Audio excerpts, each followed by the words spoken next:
Welcome back to DKG selection academy. दोस्तों, कैसे आप सभी?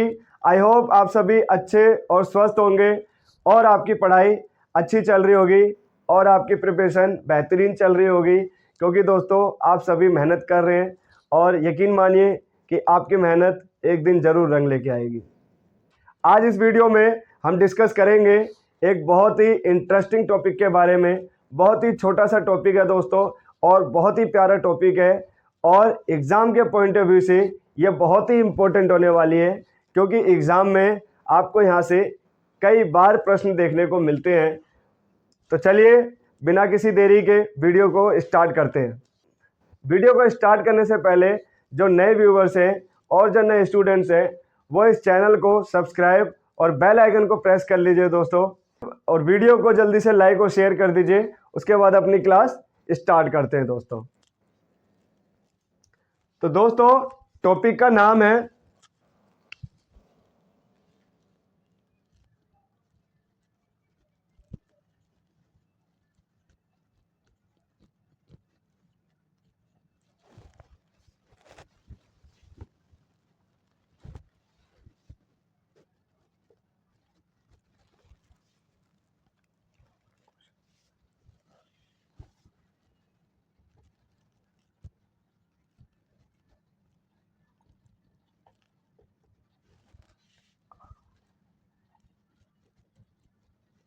तो दोस्तों हमारा आज का टॉपिक है सरल आवर्त गति, यानी सरल आवर्त गति यानी simple harmonic motion. Simple harmonic motion, जी हाँ दोस्तों, यह बहुत ही छोटा टॉपिक है और बहुत ही इंपॉर्टेंट टॉपिक है एग्जाम के पॉइंट ऑफ व्यू से। तो चलिए इसको हम समझते हैं दोस्तों। तो दोस्तों इसको समझने के लिए एक डायग्राम का हम सहारा लेते हैं, ठीक है। मान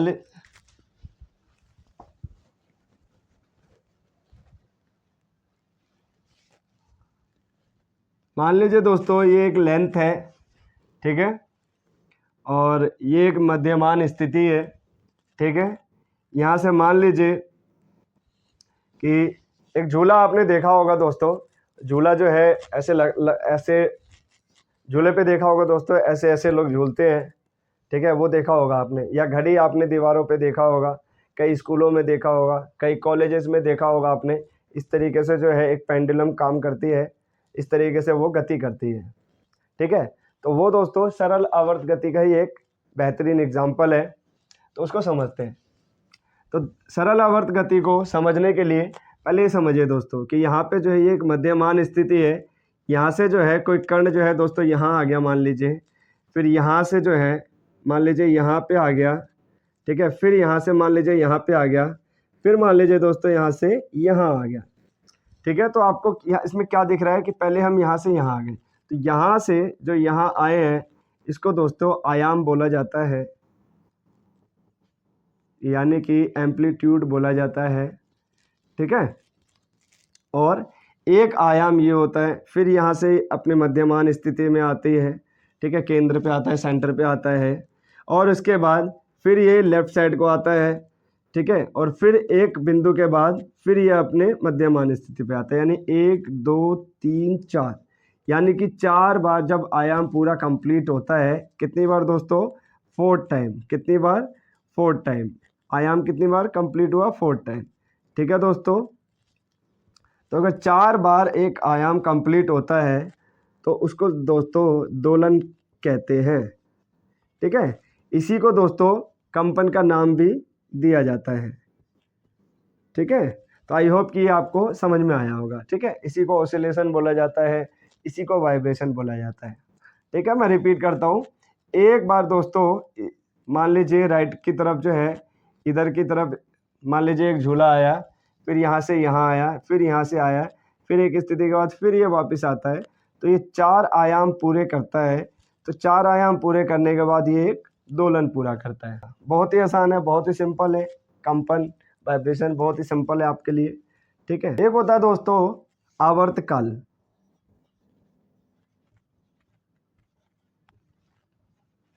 एक होता है दोस्तों आवर्तकाल, ठीक है।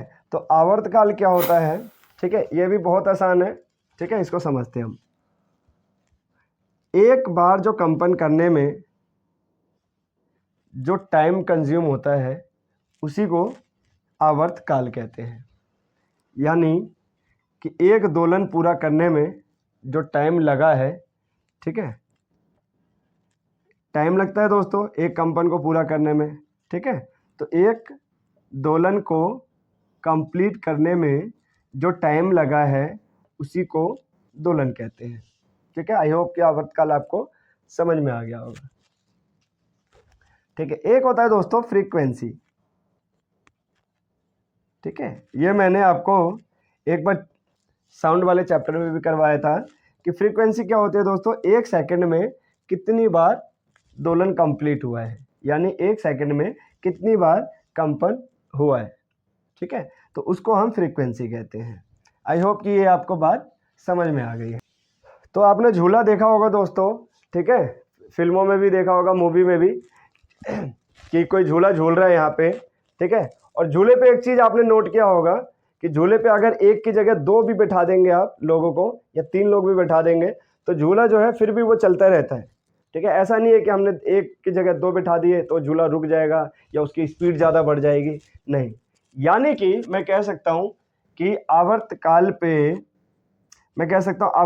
पे द्रव्यमान का या बल का जो है कोई असर नहीं होता है, ठीक है। इस चीज़ को ध्यान रख लेना है, किसका असर नहीं होता है, द्रव्यमान का, ठीक है। इसका कोई भी असर नहीं होता है, कोई असर नहीं होता है, ठीक है। ये पूछ सकता है आपसे, ठीक है, कि आवर्तकाल पे क्या द्रव्यमान अगर बढ़ा दिया जाए या बल बढ़ा दिया जाए या भार बढ़ा दिया जाए, ठीक है, तो क्या आवर्तकाल में चेंजेस होता है? नहीं, आवर्तकाल पे कोई परिवर्तन नहीं होता। क्यों? क्योंकि इसका जो है आवर्तकाल पे जो है द्रव्यमान का कोई जो है रूल नहीं होता है। हाँ, ये जो लेंथ है लेंथ का असर होता है दोस्तों, ठीक है। क्यों?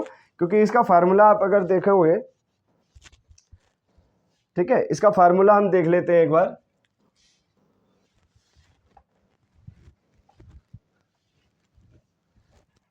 ठीक है, ये आपको समझ में आ गया कि इसको, ये क्या है, आयाम। ए मतलब आयाम है दोस्तों, इसका मतलब है आयाम, ठीक है।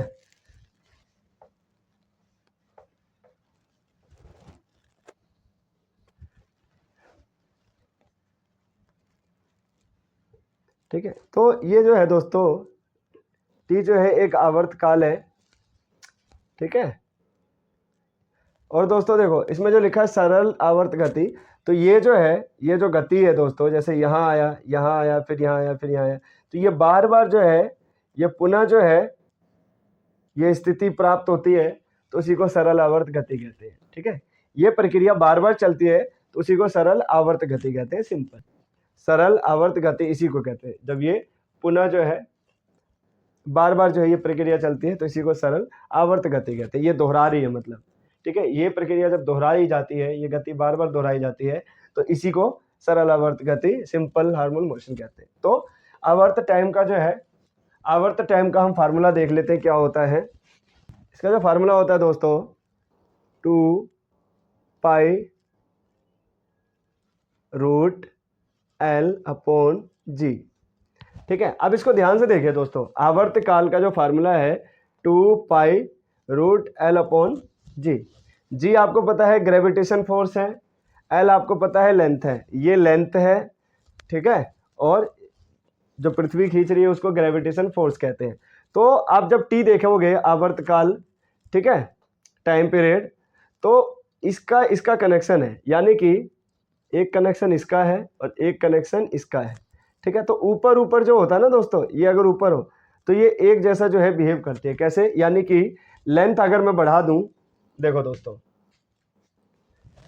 अगर मैं लेंथ को बढ़ा दूंगा, ठीक है, तो आवर्त का लेंथ अगर बढ़ा दिया जाए, ठीक है, तो ध्यान रखना टाइम पीरियड बढ़ जाएगा। क्या बढ़ जाएगा दोस्तों? टाइम इसका बढ़ जाएगा, ठीक है, और टाइम बढ़ जाएगा तो आवर्त काल भी बढ़ जाएगा, ठीक है, टाइम पीरियड भी बढ़ जाएगा, ठीक है। ध्यान रखना लंबाई इसकी अगर मैं बढ़ा दूंगा, मान लो एक झूला है, ठीक है, एक झूला यहाँ पे है, यहाँ झूला लिख देता हूँ। यहाँ ये मान लो एक झूला है, ठीक है।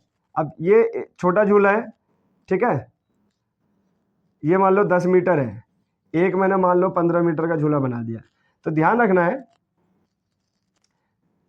ये ऐसे बना देता हूँ, ठीक है। मान लो यहाँ लड़का झूल रहा है, ठीक है, एक 10 मीटर लंबा झूले पे झूल रहा है, एक 15 मीटर लंबे झूला पे झूल रहा है। तो ध्यान रखना कि ये जो है जल्दी जल्दी झूलेगा और इसको टाइम लगेगा।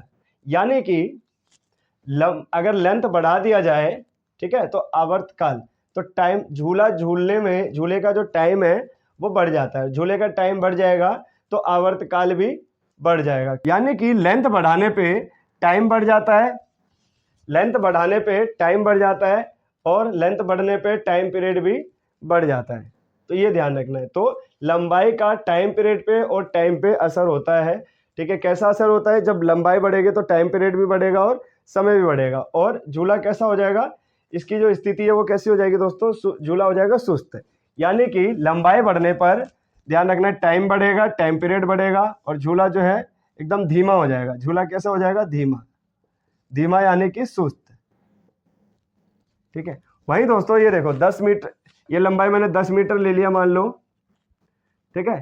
तो ये क्या करेगा? झूला जल्दी जल्दी झूलेगा। तो यानी कि लेंथ अगर कम कर दूं तो आप समझ लो कि टाइम जो है उसका कम हो जाएगा। टाइम कम हो जाएगा तो टाइम पीरियड भी कम हो जाएगा और टाइम पीरियड कम हो जाएगा तो ध्यान रखना कि झूला जो है तेजी से चलेगा दोस्तों,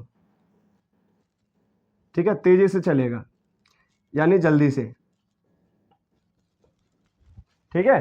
तो ये आपको ध्यान रखना है, फार्मूला आपको ध्यान रखना है कि अगर ये लेंथ बढ़ेगा तो टाइम पीरियड भी बढ़ेगा, टाइम भी बढ़ेगा। और सिंपल सी बात है, जब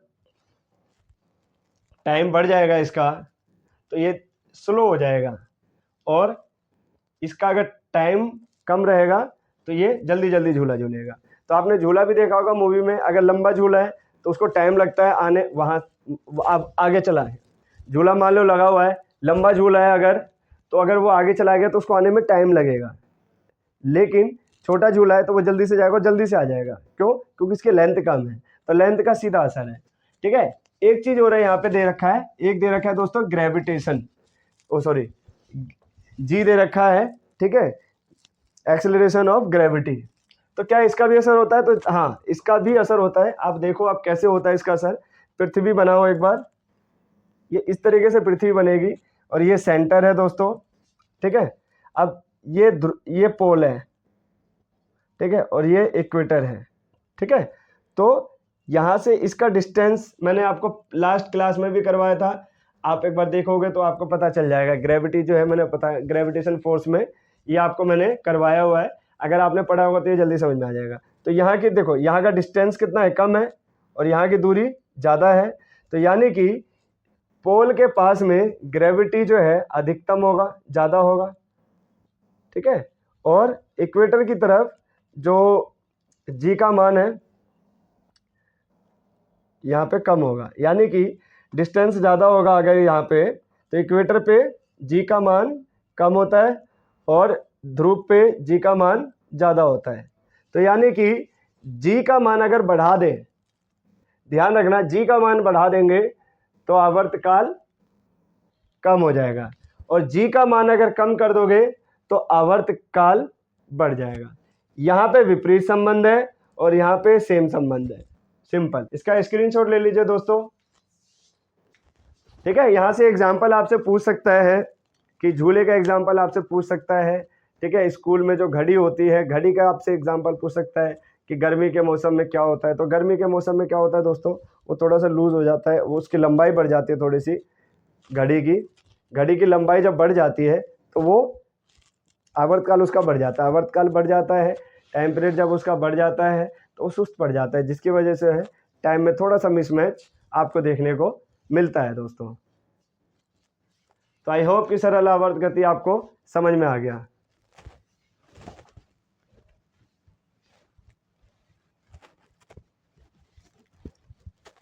अगर दोस्तों आपको ये समझ में आ गया है तो एक बार वीडियो को लाइक कर दीजिए और ये वीडियो ज़्यादा से ज़्यादा लोगों तक शेयर कर दीजिए, ताकि अगर कोई भी स्टूडेंट अगर पढ़ रहा है उसको सिंपल भाषा में अगर समझना है, आसान भाषा में अगर वो समझना चाहता है तो हम उसकी मदद कर सके, उसकी हेल्प की जा सके दोस्तों, क्योंकि ज़्यादा से ज़्यादा लोग पढ़ेंगे तो अच्छा रहेगा। आई होप कि ज़्यादा से ज़्यादा लोग पढ़े जिससे कि लोग एजुकेट हो सके। ठीक है, एक चीज़ और देखो दोस्तों, आपने एक चीज़ नोट किया होगा कि यहाँ से मैंने बोला, यहाँ से एक पॉइंट और समझना है आपको। ठीक है, यहाँ से यहाँ आने में जो है दोस्तों कुछ टाइम लगा होगा, आप बोलेंगे हाँ जी टाइम लगा है, फिर यहाँ से यहाँ आने में टाइम लगा, फिर यहाँ से यहाँ, फिर यहाँ से यहाँ। ठीक है, तो आप जो है एक चीज़ देखोगे कि जब मध्यमान स्थिति से जब इधर की ओर जाता है तो गति जो है ज़्यादा रहती है, और गति तेज रहेगी तो ध्यान रखना आपको कि गति जब तेज रहेगी तो गतिज ऊर्जा भी तेज रहेगी, ये आपको ध्यान रखना है। ठीक है, और यहाँ पे जब आ जाएगा तो यहाँ पे स्थितिज ऊर्जा ज़्यादा रहेगी। यहाँ गतिज ऊर्जा कम हो जाती, जीरो हो जाती है, और स्थितिज ऊर्जा बढ़ जाती है, लेकिन गति के समय गतिज ऊर्जा ज़्यादा रहती है और स्थितिज ऊर्जा इस समय ज़ीरो रहती है। तो इस चीज़ का आपको ध्यान रखना है कि गतिज ऊर्जा और स्थितिज ऊर्जा में किस समय जो है चेंज हो जाता है। तो मध्यमान क्या अंतर आता है ये बता देना है। परिवर्तन जो है पूछ सकता है गतिज ऊर्जा में और स्थितिज ऊर्जा में। इससे रिलेटेड जो है कम ही प्रश्न है, लेकिन जो है एग्ज़ाम के पॉइंट ऑफ व्यू से ये बहुत इंपॉर्टेंट है टॉपिक।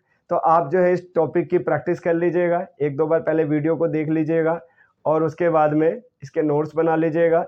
सिंपल से नोट्स है, और प्रश्नों की प्रैक्टिस कर लीजिएगा। हालांकि हमारा फिजिक्स का पार्ट जब कंप्लीट हो जाएगा तो मैं खुद आपको इसकी प्रैक्टिस भी करवाऊंगा, उसके लिए आप टेंशन मत लीजिएगा। लेकिन आप एक बार समझ लीजिए दोस्तों, ठीक है, कि आयाम क्या होता है, फ्रीक्वेंसी क्या होती है, ठीक है ना, आवर्तकाल क्या होता है, तो ये आपको समझ में आ जाएगा। ठीक है, इसके 2-3 एग्जाम्पल आपको याद रखने हैं। ठीक है, यहाँ से अगर प्रश्न बनेगा तो आई होप कि आसानी से आप करके आ जाओगे।